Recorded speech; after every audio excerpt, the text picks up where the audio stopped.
Yo, the film is so good. I gotta talk to you guys twice about it. Look, you guys already know it's an amazing film. First question I have this time around for you guys. We talked a little bit about working with Mateus as a collaborator, but how does this movie really expand the Army of the Dead franchise? And we'll go with you, Stuart. Yeah, I mean, what excited me most about the setup of the films and how we, jump into this is it's a completely different genre. As Goose said, it's a genre mashup. We don't, move in the same vein and have to go, right, we have to build on this. We have to make it bigger. We have to have more zombies. We have to have a bigger set, or, it's a total genre mashup. We've got heist film, European, based in Germany, with romantic comedy, fairy tale vibes. That to me was really exciting because I don't quite think I've seen that in a universe. That's how I want to see universe expanded. I want to see something that sits over there in the timeline and there. Where else can you go with that?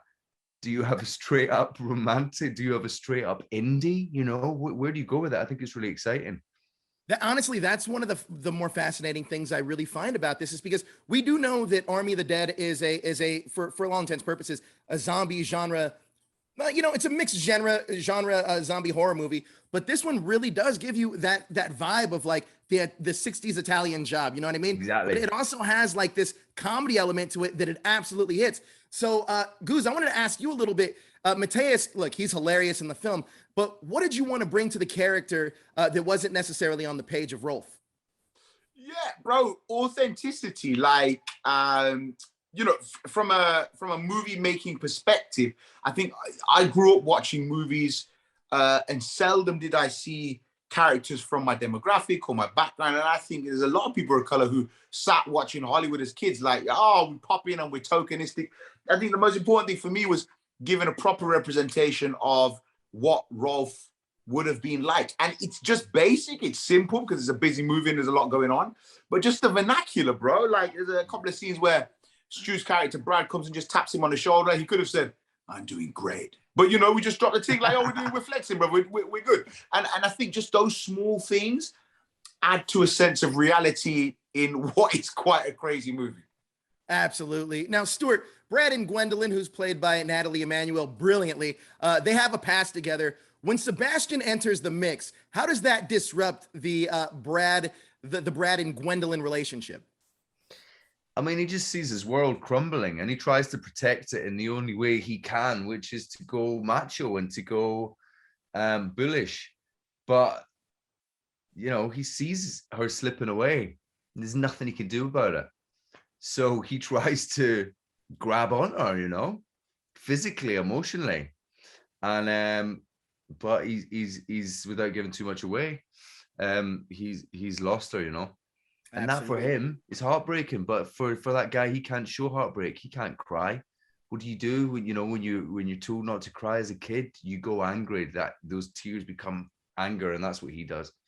Absolutely. Now, Goose, with Rolf a little bit, I want to talk a little bit about, because look, he's a true ride or die. I think that guy, he is a ride or die. He's a loyal guy. If he's a part of the crew, that dude is a part of the crew. But I think that, same thing with Ruby's character. She is very, very loyal too. Talk to me about some of the elements of that character that you really attached onto and latched onto. Yeah, I think kind of mentioned it before, but it's keeping everyone happy. This crew is a family, in a family setup, in a family household. Like, I don't know what it's like for you, bro. We came from a big ass family, a lot of cousins. So, trying to keep everyone sweet is a very difficult thing. And when you show your loyalty to one cousin over the other, man, if that cousin goes to prison, you pick the wrong cousin. You're going to have to back him, bro. You're going to be in a pen with him doing push-ups. So at the end of the day, for me, Rolf is definitely sat in this zone where he wants to secure the bag. He wants to do right by his people who don't even necessarily see in the movie. But in the context of this crew, Mateus really comes in and blows everything apart. Right. You got Brad on tenterhooks. You've got, Nat's character acting like she wouldn't usually. It's probably only Ruby and myself whose characters kind of stay closer to how they should be behaving. Those three are on a mad one. Right. Right now, one thing I love about Zack Snyder's projects is that he has such a great layout for his characters, and I feel like they're very fleshed out by the time we get them to the film. So, Stuart, I wanted to ask you for a second. When you got pitched the idea of who Brad Cage was, what were some of the elements that stood out to you, and what did you want to add to Brad?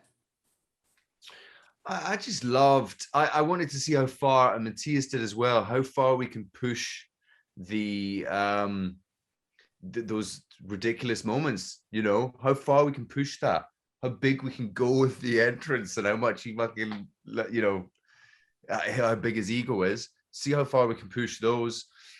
But in terms of what was on the page, when I read that first moment when he lands, I went, brilliant. I love it. I love it, man. If to play a sort of like macho role, it's no fun. Right. But to get to play it in this way, you go brilliant. You get to have fun with it. So I love his sort of all of our intros.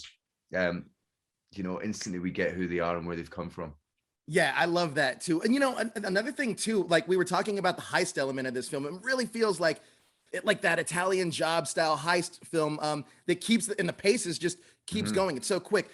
But can you guys talk to me about the practical effects that Matthias used on this, and maybe even some of the technology that we as fans may not know that was used on this as well, because it seemed very seamless making this film. And that's for you, Goose. Yeah, there's so many things. Like you have to give massive props to everybody behind the scenes, from Bernard, who was the DOP, who was physically obviously assisting Matthias when he was also performing and directing. That can go wrong very quickly, but Bernie was such a good foil to what he was doing, to have his eye across things and make sure the scenes that were in the can that they wanted. But beyond that, like Matt Rigetti, incredible stunt lead on the movie. Bro, Stu mentioned as well in another interview, like the rigs that were in place for so many things, the VFX were in place for so many things. You genuinely, as somebody sitting down on your sofa watching it, don't realize. I genuinely didn't realize watching it back, and I was there. My ass was there on set, and it kind of goes over your head how brilliant the VFX teams and all of the background teams work together to make this crazy stuff come to fruition. Yeah. Absolutely. Stuart, what was one of your favorite scenes to shoot in this? Funnily enough, what you were asking about, things that were used or technology that was used, one of my favorite sequences was the whole middle heist, yes, the Prague heist, right from the very start, from the back of the van, to going into the bank, and when Brad comes out and jumps into the back of the van, Matt Rigetti, our stunt director, said, right, we're going to have you running. So this whole sequence, you'll jump over the front of a van, then you'll get to here, you'll shoot out the tire of this car, it'll skid off there. Then you'll run. I'm going to run with you. We're both going to jump into the moving van. I was like, what? Okay. But we did it on the day, and this dude's, I thought I had the hard job, and he's the one that's carrying a camera, keeping it trained as he runs alongside and then leaps into the back of the van, and we drive off. I mean, the guy's amazing. So, but it looks like this shot has been put together, because you go, how did that go from a track into the back of a moving van? So, those bits were amazing to see how you get that and how you get those shots and how you make those massive sequences all gel together. That's incredible. Look, we know that there's going to be Army of the Dead Las Vegas, and I certainly hope that we haven't seen the last of your two characters in this. If there are plans for your characters in the future, where would you like to see your characters go? We'll start with you, Goose. I would like a heavy upgrade on the transit van that I had to drive around, bro.